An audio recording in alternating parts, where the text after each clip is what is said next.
네, 안녕하십니까.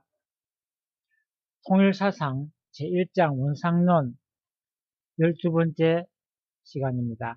외적 발전적 사회기대에 대해서 말씀드리겠습니다. 외적 발전적 사회기대란 무엇인가 하면 네 종류의 사회기대 중에서 끝으로 외적 발전적 사회기대에 대해서 설명하고자 하는 것입니다. 이것은 외적 사회기대와 발전적 사회기대가 조합된 것으로서 본성상의 외부에서의 수작용, 즉 본성상과 본형상의 수작용이 터전이 되고 있는 외적 사회기대가 발전성, 운동성을 띠게 된 것을 말합니다. 이미 말씀드린 것 같이 통일사상에서 볼 때 발전이란 새로운 성질의 개체, 즉 신생체가 생겨나는 것을 말합니다. 이것은 창조를 결과의 면에서 파악한 개념입니다. 따라서 발전적 사회기대란 창조 목적을 중심하고 주체와 대상이 수수작용을 한 뒤에 신생체를 낳을 때의 사회기대를 뜻합니다. 그래야 외적 발전적 사회기대는 본성상의 외부에 형성된 외적 사회기대가 발전성을 갖추게 되어서 발전적 사회기대가 된 것입니다. 이미 내적 발전적 사회기대의 설명에서 언급했듯이 외적 발전적 사회기대는 내적 발전적 사회기대가 형성된 뒤를 이어서 그 다음 단계의 사회기대를 형성하는 것입니다. 즉 본성상을 중심하고 볼 때 자동적 사회기대 때와 마찬가지로 발전적 사회기대도 본성상의 안팎에서 형성되는데 자동적 사회기대 때처럼 동시적인 것이 아니고 계속적이어서 내적인 기대가 먼저 형성된 후 그 다음에 외적인 기대가 형성됩니다. 내적 발전적 사회기대의 기반 위에 형성된다는 말입니다. 이 외적 발전적 사회기대에 관해서 좀 더 구체적으로 설명을 해보도록 하겠습니다. 누차 말씀드린 바와 같이 사회기대란 요컨대 심정 또는 목적을 중심하고 수작용을 한 후에 그 결과를 맺는 현상을 공간적 개념으로 표현한 것이기 때문에 내적 및 외적 발전적 사회기대도 수수작용으로서 설명하면 이해하기가 쉽습니다. 발전이란 창조를 결과면에서 파악한 개념이기 때문에 발전적 사회기대를 바로 이해하려면 창조나 제작이 어떻게 이루어지는가를 알아보면 됩니다. 이것을 인간의 경우를 비유하여 설명하고자 합니다. 사람은 무언가 만들려고 할 때 마음으로 먼저 구상을 합니다. 가령 집을 지으려고 일정한 목적을 세우고 깊이 구상을 하여 계획서라든지 청사진을 만들면 그 계획서나 청사진은 그 구상을 잊지 않기 위해서 지면에 나타냈을 뿐 그대로가 마음의 구상인 것입니다. 이 구상이 위에서 말한 내적 수작용이며 또 곧 창조의 제1단계입니다. 이어서 창조의 제2단계가 시작됩니다. 이것은 여러 가지 건축 재료를 가지고 인간들이 그 구상에 따라서 창조 작업, 즉 건축 공사를 진행하는 것입니다. 그래야 드디어 일정한 시간 후에 목적했던 대로의 건물을 완성합니다. 여기서 마음의 구상은 성상 내의 수작용, 즉 내적 수수작용입니다. 그리고 사람이 건축 자재를 가지고 그 구상대로 집을 짓는 것도 수수작용입니다. 이것은 마음의 밖에서 벌어진 수수작용이기 때문에 외적 수수작용이라고 합니다. 그런데 구상도 즉 청사진도 전에 없던 새로운 것이고 건물도 전에 없던 새로운 것이기 때문에 모두 신생체입니다. 새로 생겨난 것들이라는 것입니다. 새로 탄생됐다는 뜻도 있습니다. 따라서 이 신생체의 출현은 동기로 보면 창조고 결과로 보면 발전입니다. 이 수수작용에서 주체는 즉 현실적으로는 구상을 지닌 인간 또는 그 인간을 대리한 다른 인간들인데 대상은 건축 자재 등이 될 것입니다. 그리고 이 주체와 대상의 수작용이 바로 건축공사의 진행인 것입니다. 그리고 이 수작용의 결과인 신생체가 바로 완성된 건물인 것입니다. 또 화가가 그림을 그리는 경우를 예를 들어 보도록 하겠습니다.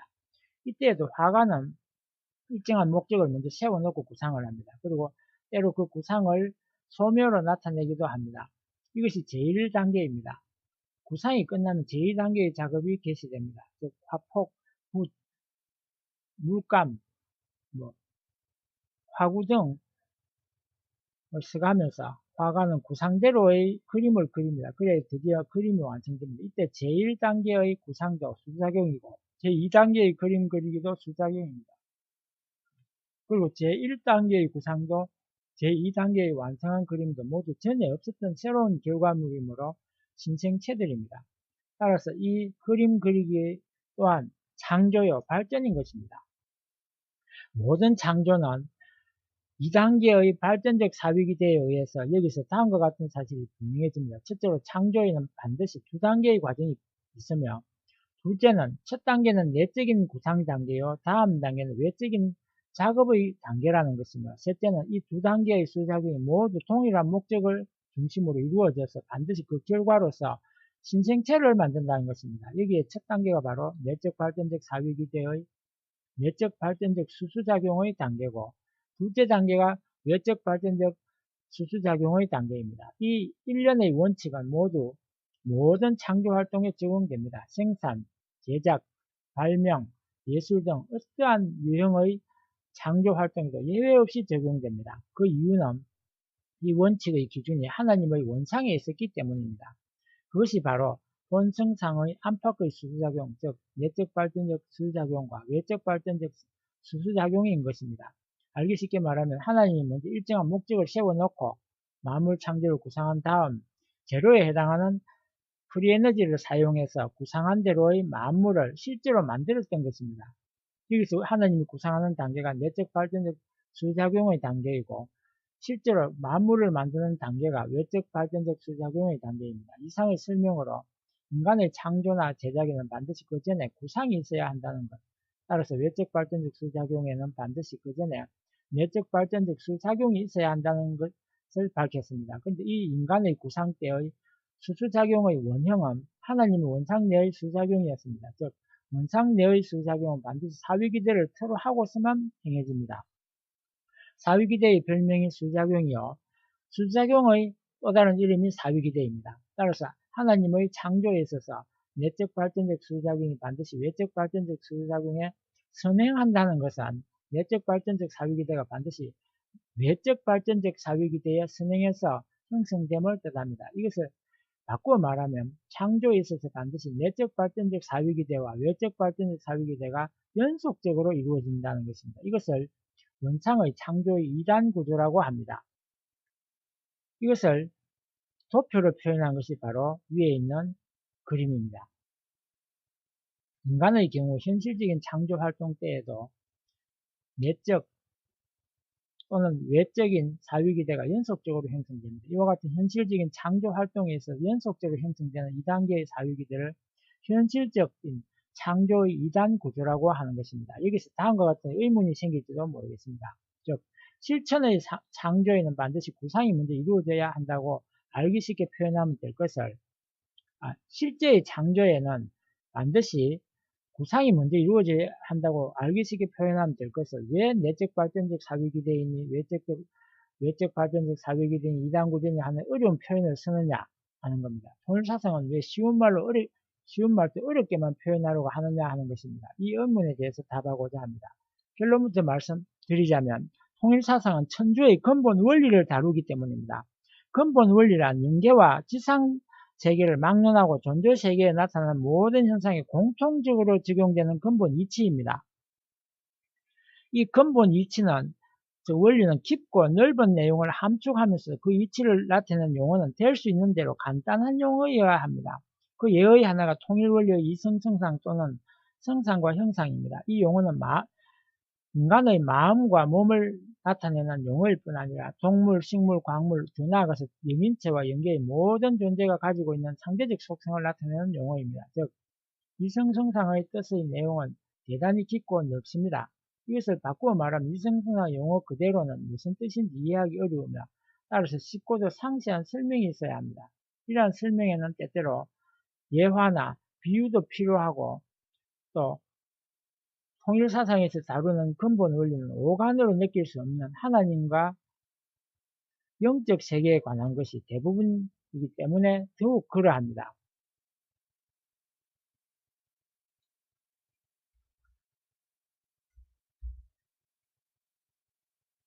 여기서 예화나 비유를 들면서 행하는 설명은 다만 그 근본 원리를 밝힌 수단에 불과하며 근본 원리 그 자체는 아닙니다. 근본 원리 그 자체는 어디까지나 하나님의 이성성상 또는 성상과 형상입니다. 마찬가지로 수수작용, 사위기대, 이단구조 등도 근본 원리에 관한 개념, 즉 기본 개념들이어서 이 용어들은 빼놓을 수 없는 것입니다. 내적 발전적 사위기대, 외적 발전적 사위기대, 창조 이단 구조, 그런 근본 원리를 함축한 개념들입니다. 여기서 다시 분초를 다투면서 살아야 하는 이 바쁜 시기에 그런 어려운 개념, 기본 개념을 우리가 꼭 배워야 할 필요가 어디 있는가 하는 의문도 있겠지만은 그것은 이 개념, 기본 개념들을 바르게 파악함으로써 현실의 여러 가지 난문제들을 근본적으로 해결할 수 있는 기준이 명백해지기 때문입니다. 이상으로 통일 사상에 있어서의 기본 개념의 중요성에 관해서 설명하였습니다. 이어서 외적 발전적 사위기대의 구성 요소에 대해서 다시 본론으로 돌아와서 본 소재인 외적 발전적 사위기대의 설명을 계속하자 합니다. 앞에서 외적 발전적 사위기대는 반드시 내적 발전적 사위기대의 다음 단계로서 형성되기 때문에 이러한 2단계 과정을 현실적 창조의 2단 구조라고 했는데 하나님의 창조에 있어서 원상 내에서도 동일한 창조 2단 구조가 형성됩니다. 위에서 본성상의 안팎에서 형성된다고 한 사위기대, 즉 내적 발전적 사위기대 및 외적 발전적 사위기대가 그것입니다. 그것은 원상 내에서 창조 때에 형성되는 사위기대이기 때문에 이것을 원상의 창조의 2단 구조라고 합니다. 원상 내의 내적 발전적 사위기대는 이미 내적 발전적 사위기대의 소항목에서 상세히 설명했기 때문에 여기서는 그 설명을 생략하기로 하고 다만 그 내적 발전적 사위기대의 사위치 중에 중심의 위치에는 목적이 세워지며 주체의 위치에는 내적 성상, 즉 영적 통각이나 지정의의 통일체라고 말씀드린 적이 있는데 그것이 세워지고 대상의 위치에는 내적 형상이 그리고 결과의 위치에는 구상이 신생체로서 세워진다는 것과 그리고 주체와 대상의 수수작용은 생각하는 과정, 즉 관념 조작의 과정이라는 것만을 기억해 두시기 바랍니다. 그런데 원상 내의 외적 발전적 사위기대도 4개의 위치, 즉 중심, 주체, 대상, 결과로서 이루어지면 물론인데 이때 이 중심은 내적인 사위기대 때와 마찬가지로 심정을 토로하는 창조 목적이요. 주체는 여기서 본성상이며 대상은 본형상입니다.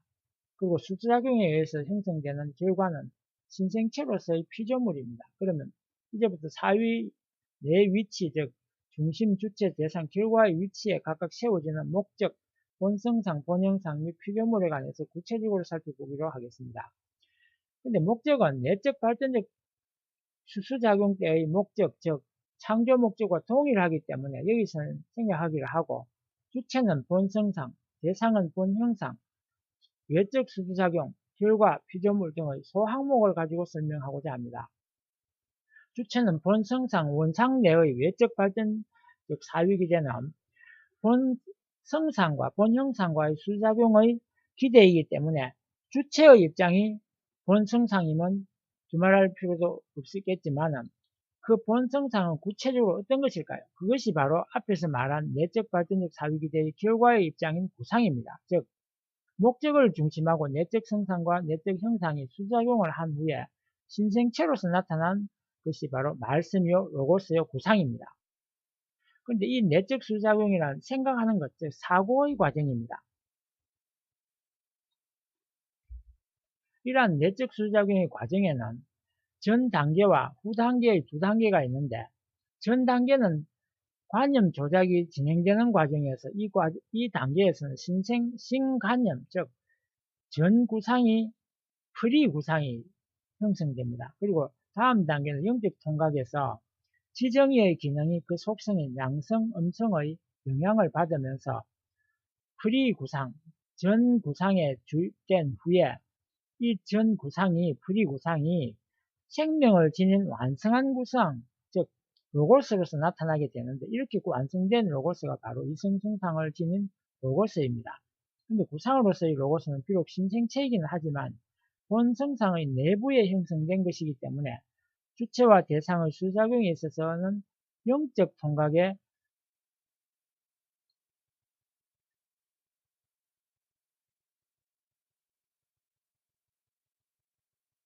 퍼져 있어서 주체로서 작용합니다. 여기서 밝혀둘 것은 내적 수작용에 의해서 내적 성상의 영적 통각에서 지정의가 내적 형상 내에 형성된 신생관념에 투입되었다 하더라도 영적 통각 자체는 본래 무한성을 지닌 기능이기 때문에 그것의 일부가 신생관념 속에 투입된 뒤에는 여전히 내적 성상으로서의 지정의의 통일적 기능은 그대로 지니고 있는 것입니다. 따라서 본성상과 본형상 간의 수작용에 있어서 주체로서의 본성상은 영적 통각에 펼쳐진 상태에 있는 것이 바로 로고스입니다. 이상으로 외적 발전적 사유기대의 주체는 본성상에 이다라는 것에 대한 설명을 마치고 대상은 곧 본형상이라는 입장에서 다시 말씀드리겠습니다. 이미 본상의 내용의 부분 중에 신상의 제목하에 형상의 소항목에서 설명한 것처럼 본형상은 무한 응형성의 궁극적 진료적 요소입니다. 진료적 요소란 피조물의 유형적 요소, 즉 물질의 근본 원인을 뜻하며 무한형성이란 것은 무한응형성이란 것은 마치 물과 같이 어떤 형체라도 취할 수 있는 가능성을 뜻합니다. 그런데 진료적 요소는 물질의 근본이면서도 과학의 대상의 한계를 훨씬 넘어선 궁극적 원인으로서의 통일사상은 이것을 프리 단계의 에너지 또는 간단하게 프리 에너지라고 부릅니다. 이 본 형상에서 후수라는 다음에 제가 말씀드릴 바와 같이 마치 물이 용기에 부어 넣어져서 용기의 형태를 취하듯이 본 성상의 구상의 그 부집 그러니까 주형 속에 부어 넣어져서 현실적인 만물로서 지원받게 된 것입니다. 외적 수수작용에 대해서 말씀드리겠습니다. 외적 수수작용 다음은 외적 수수작용에 대해서 설명하고자 하는데 만물이 하나님의 성상과 형상의 수수작용에 의해서 창조되었다는 통일원리나 통일사상의 주장이 참된 내용을 밝히려고 하는 것입니다. 외적 수작용도 사위기대를 틀로 하고 행해졌기 때문에 공간적으로 주체와 대상이 떨어져 있다가 다시 합해져서 하나의 신생체, 즉 만물이 되는 것을 설명했지만 그것은 어디까지나 이해를 돕기 위한 방편이었던 것입니다. 하나님은 시간과 공간을 초월하기 때문에 하나님 속성의 세계에는 내외, 상하, 근원, 광협이 없습니다. 대중소가 없으니 무한대나 무한소가 같은 것입니다. 또 선우가 없으니까 과거, 현재, 미래가 없으며 영원과 순간이 동일합니다. 따라서 시공을 초월한 하나님의 세계에서 이러한 수작용이 벌어지기 때문에 설명의 편의상 또는 이해의 편의상 주체와 대상이 동일 공간을 중첩적으로 차지하면서 수작용을 한다고 볼 수 있습니다.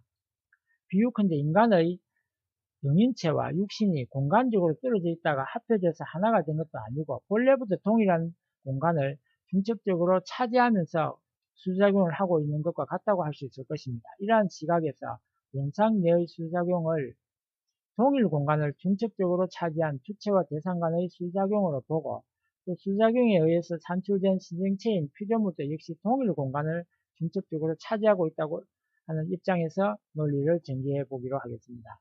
이미 앞서 말씀드린 바와 같이 외적 발전적 사위기대의 주체인 본성상은 영적 통각에 파악된 상태에 있는 신생체인 로고스이며 이 파괴된 펼쳐진 신생체인 로고스의 이 대상은 본 형상이 무한 응형성을 지닌 프리에너지였습니다.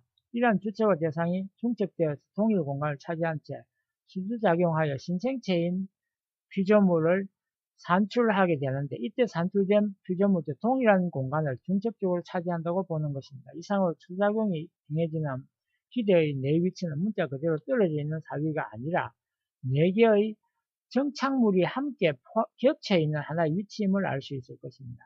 이 하나의 위치에서 서로 겹쳐진 채로 목적을 중심하고 주체와 대상이 수수작용을 한 후에 그 결과물로서 피조물이 생겨난다고 보는 것입니다. 그러면 이 수작용의 구체적인 내용을 살펴보도록 하겠습니다. 중첩된 상황 속에서의 수작용이란 본 형상의 프리에너지가 본 성상 내에 형성된 구상, 즉 로고스의 거푸집, 영적 주형 속에 스며드는 것입니다. 앞서 말한 바와 같이 본 성상 내의 내적 수작용의 첫 단계에서 형성된 치밀한 내부 구조를 갖춘 신생관념, 즉 주형성 관념이 다음 단계에서 심정의 충동에 의하여 생명이 부여된 후에 나타난 것이 완성된 구상입니다. 따라서 이 완성된 구상은 바로 생명을 얻은 주형성 관념이고 살아있는 거푸집입니다. 이미 말한 바와 같이 이 거푸집은 초기 단계에서 형성된 신생관념으로서 치밀한 내부 구조를 갖춘 주형성 관념이 후기 단계에서 활력이 주어진 것입니다. 그러나 그것이 아무리 활력이 주어졌다 하더라도 그것이 아무리 내부 구조가 치밀하다 하더라도 이 거푸집의 영적 주형이면 틀림없기 때문에 거푸집에 쇠의 용액을 부어 넣어서 철물을 만들 때와 같이 이 주형성 관념 속에도 반드시 융액이 해당하는 본 형상의 진료, 즉 프리에너지가 부어 넣어질 수 있는 공간이 있게 마련입니다. 이것을 바꿔 말하면 주형의 공간은 반드시 융액이 넣어져서 채워지기 마련입니다. 본성상과 본형상 사이에 이러한 현상이 벌어질 때 그것이 바로 수작용입니다. 즉 본성상의 주형성 관념 내의 치밀한 공간 내에 본형상의 진료적 요소가 첨부하여 채워지는 것이 바로 수작용입니다. 이때 본형상 속에 가능성으로만 잠재하고 있던 속성인 양성, 음성이 표면화되기 시작하여 진료적 요소의 삼투의 흐름에 조화로운 변화를 일으키게 됩니다. 삼투 현상을 인상하시면 되겠습니다. 왜 이런 현상이 수작용이 되느냐 하면 본 성상은 주형의 공간을 가지고 본 형상에게 진료의 삼투의 기회를 제공하고 본 형상은 진료를 공간을 채움으로써 그 공간의 존재 목적을 이루게 해주기 때문입니다. 이해를 돕기 위해서 약간 모형적으로 표현했지만 이러한 작용이 동일 위치의 주체와 대상이 중첩된 상황에서 이루어졌던 것입니다. 이것이 하나님의 우주 창조에 있어서 본상 내부에서 이루어진 외적 발전적 수작용의 참 내용입니다. 여기서 한 가지 첨가할 것은 이 수작용은 형으로 봐서 편적 의식형의 수작용입니다. 왜냐하면 이 수작용 때의 주체는 지정의의 통일체의 영적 통각, 주형성 관념을 포함한 것이고 대상은 본형상의 진료이기 때문입니다. 결과와 피조물은 결과 부분에다가 피조물이라고 적어 넣은 것을 설명하겠습니다. 결과란 무엇인가 하면 외적 발전적 사유기대의 결과의 위치에 세워지는 피조물에 관해서 살펴보면 우선 이 결과로서의 피조물은 위에서 말한 같이 창조 목적을 중심하고 본 성상과 본 형상이 수작용함으로써 형성된 신경체입니다. 이것이 원리 해설에 적힌 피조 세계는 이성성상의 주체로 계시는 하나님의 본성상과 본형상이 창조 원리에 의해서 형상적 또는 상징적인 실체로 전개된 하나님의 실제 대상이다라는 문장 중의 하나님의 실제 대상이며 하나님의 이성성상을 닮은 개성진리체이며 주체와 대상의 이성성상의 실체적 전개에 의하여 창조된 피조물입니다. 그리고 이 원리 강론에 적힌 피조물은 모두 무형의 주체로 계시는 하나님의 이성성상을 닮아 실체로 분립된 하나님의 실제 대상이라는 것을 알아야 합니다. 이런 문장의 실체 대상이며 이러한 실체 대상을 우리는 개성진리체라고 합니다. 개성진리체입니다. 이와 같이 통일 원리의 원리 해설이나 원리 강론에서 말하고 있는 실제 대상이니 개성진리체니 하는 개념은 모두 피조물을 보는 관점에 따라서 표현을 달리한 개념들입니다. 실제 대상은 객관적 물질적 측면을 부각시킨 개념으로서 로고스에서와 같은 마음에만 그려진 관념적인 대상이 아니라 3차원의 공간적 요소를 갖춘 물질적 대상이라는 뜻이며 개성진리체는 피조물이 하나님의 이성성상을 닮았다는 측면을 부각시키는 개념으로서 피조물은 모두 다음기의 법칙에 의해서 창조되었기 때문에 예외 없이 개성진리체인 것입니다. 닮음과 외적 수작용에 대해서 말씀드리겠습니다. 여기서 특히 밝히고자 하는 것은 피조물이 하나님의 이성 형상을 닮았다고 할 때의 그 닮음의 내용이 외적, 즉 발전적 사회 기제의 발전적 수작용의 관점에서 볼 때 구체적으로 어떤 것인가 하는 점입니다. 이미 위에서 설명한 바와 같이 피조물은 본성상과 본형상의 창조 목적을 중심하고 수작용을 한 결과로서 나타나는 신인체였습니다. 그런데 이때의 본성상은 살아있는 그 부집, 즉 주형성 관념을 파악한 영적 통각 또는 영적 통각에 파지된 살아있는 주형성 관념이며 본형상은 진료적 요소였습니다. 그리고 이 살아있는 주형성 관념이 바로 로고스, 즉 이성성상을 지닌 로고스입니다. 이 이성성상은 내적 성상과 내적 형상의 두 요소를 말하는 것으로서 이때의 내적 성상은 지정의의 기능이면 내적 형상은 관념 조작에 의해서 형성된 신생관념, 즉 주형성관념을 뜻합니다. 즉 로고스는 지정의의 기능과 신생관념이 복합된 신생체였던 것입니다. 따라서 최종의 신생체인 피조물 속에 포함된 본성상의 부분은 내적 성상에 해당하는 영적 통각의 일부로서의 지정의의 기능과 내적 형상에 해당하는 신생관념이었던 것입니다. 그리고 본형상의 진료적 요소는 그대로 몽땅 신생체, 즉 피조물에 포함되어 있습니다. 주형성 관념의 치밀한 공간 속에서 본 형상의 진료적 요소가 삼투하였다는 표현이 바로 그것을 뜻합니다. 이래하여 외적 수작용에 의해서 본성상의 요소와 본형상의 요소 전체가 피조물을 구성하였음을 알게 됩니다. 근데 여기서 한 가지 밝혀두고자 하는 것은 본성상과 본형상이 각각 그 속성인 양성과 음성을 함께 지닌 채로 피조물을 구성했다는 사실입니다. 그래야 이 피조물은 모두 하나님의 본성상과 본형상의 요소 및 본양성과 본음성의 요소를 모두 지니게 되었다는 점입니다. 그리고 본성상 속에 포함된 신생관념, 즉 급부집이라고 하는 주형성 관념은 그대로가 개별상이기도 합니다. 피조물은 하나님의 속성인 본성상, 본형상, 본양성, 본음성 그리고 개별상을 모두 이어받았다는 결론에 이르게 됩니다. 이와 같은 피조물을 개성진리체라고 합니다. 이것이 통일원리의 피조물을 하나님의 이성성을 닮은 개성진리체라고 한 말의 내용인 것입니다. 로고스와 피조물의 관계를 살펴보면 로고스와 피조물의 관계는 성경에서 하나님이 만물을 창조하며 있어서 말씀으로 지었다고 기록되어 있는데 이것은 요한복음 1장 1절에서 3절까지의 내용인데 이 말씀이 바로 로고스였다고 하는 것입니다. 그런데 통일원리에는 로고스는 하나님의 대상이며 주체이신 하나님이 이성성상이시므로 그 대상인 로고스 역시 이성성상이 아닐 수 없습니다. 만일 로고스가 이성성상으로 되어 있지 않다면 로고스로 창조된 피조물이 또한 이성성상으로 되어 있을 수가 없는 것입니다. 라는 기록되어 있습니다. 이것은 피조물의 이성성상은 로고스의 이성성상을 닮은 것이고 로고스의 이성성상은 하나님의 이성성상을 닮은 것임을 뜻하는 것으로서 로고스의 이성성상과 하나님의 이성성이 완전히 동일한 것인 듯한 인상을 주게 됩니다. 그러나 통일사상으로 볼 때 하나님의 이성성상은 물론 본성상과 본형상이지만 로고스의 이성성상은 내적 성상과 내적 형상입니다. 즉 하나님의 이성성상과 로고스의 이성성상은 일치하지 않습니다. 따라서 피조물이 하나님의 이성성상을 닮았다는 것은 하나님의 본성상과 본형상을 닮았다는 뜻이요. 로고스의 이성성상을 닮았다는 것은 로고스의 내적 성상과 내적 형상을 닮았다는 뜻입니다. 그러면 만물이 닮은 로고스의 내적 성상과 내적 형상이 구체적으로 어떤 것인가 하는 것을 살펴보도록 하겠습니다.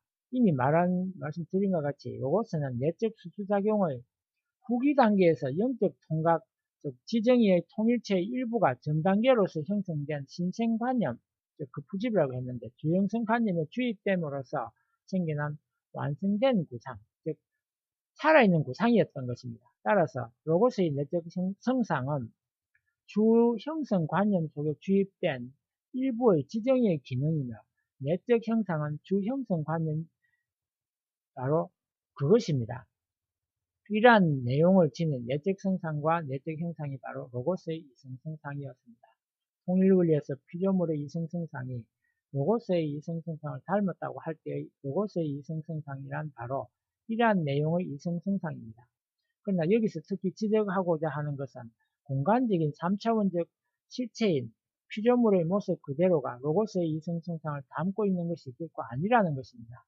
위에서도 말한 바와 같이 로고스는 산 구상이며 활력을 띤 관념에 불과한 것입니다. 이 모두 로고스의 이성성상을 닮았다는 것은 이 같은 살아있는 영상을 닮았음을 뜻하는 것입니다. 꿈속의 사람은 다른 모든 면에서 현실의 인간과 같지만 물질적인 체를 갖추지 않았다는 점에서만은 다른 것입니다. 다른 만물도 마찬가지입니다. 이 물질적 체까지를 갖춘 만물이 되려면 만물은 하나님의 이성성상을 닮아야 합니다. 즉 하나님의 본성상과 본형상을 닮아야 하는 것입니다. 그럼 어떻게 해야 하나님의 본성상과 본형상을 닮게 될 것인가? 그것은 창조 때의 외적 수작용에 의하여 본성상인 완성된 구상, 즉 살아있는 주물이라고 했는데 주물보다는 그 부집입니다. 즉 개념의 그 치밀함, 관념의 치밀한 공간 속으로 본형상인 진료적 요소, 프리에너지가 삼투함으로써 즉 설명들면서 담게 됩니다. 이러한 수작용을 통하여 움직이는 영상이 물질적인 체를 갖추게 되어서 현실적인 실체가 되는 것입니다. 이때 만물이 바로 하나님의 이성성상을 닮은 피조물입니다. 이것으로 하나님의 이성성상과 로고스의 이성성상이 구체적으로 어떻게 다른가에 밝혀졌을 것이며 아울러 피조물이 하나님의 이성성상을 닮았다고 할 때의 닮음과 로고스의 이성성상이 닮았다고 할 때의 닮음이 다르다는 것도 명백해졌으라고 믿습니다. 다음은 수장육과 관련돼서 정분합 작용에 대해서 살펴보도록 하고 오늘은 여기서 마치도록 하겠습니다. 끝까지 들어주셔서 감사합니다. 구독을 안 하시고는 구독을 해주시고 댓글도 달아주시고